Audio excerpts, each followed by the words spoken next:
Viens. Un insecte avait dû, pendant la nuit, s'introduire dans mon oreille et maintenant l'effronter.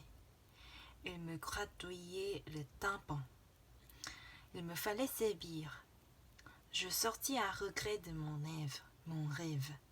Au moment où mon bateau allait sombrer, un hélicoptère blanc et silencieux survenait. Sa porte s'entrebâillait et descendait pour moi du ciel une échelle de soie. J'ouvris les yeux. Quel sommeil tu as! Bon, habille-toi vite. De confiance, je suivis la voie car je ne voyais rien.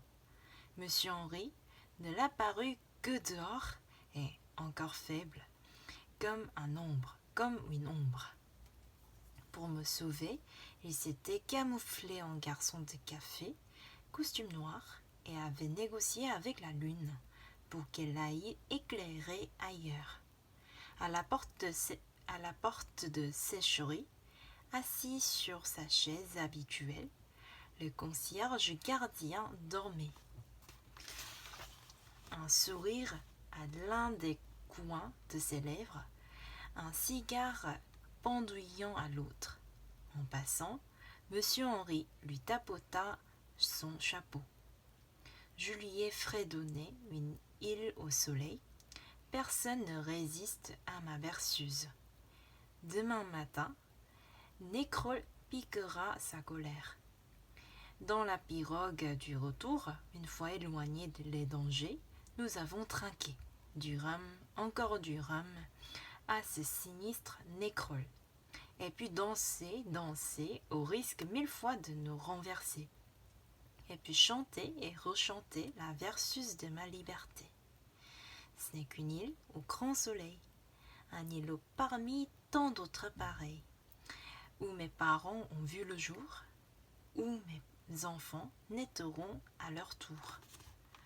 Vous comprenez maintenant pourquoi, lorsque le sommeil refuse de me prendre, il me suffit de fredonner. Au grand matin coiffée de rosée, elle a l'air d'une jeune épousée.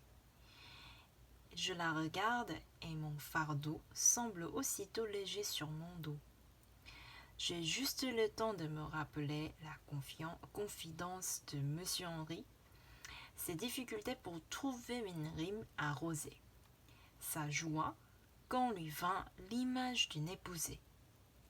La vie râpe, Jeanne, tu verras, il faut tout faire pour l'adoucir, et rien de tel que les rimes. Oh, elles se cachent souvent, elles ne sont pas faciles à dénicher, mais une fois installées à la fin de chaque phrase, elles se répondent. On dirait qu'elles agitent leurs petites mains amicales.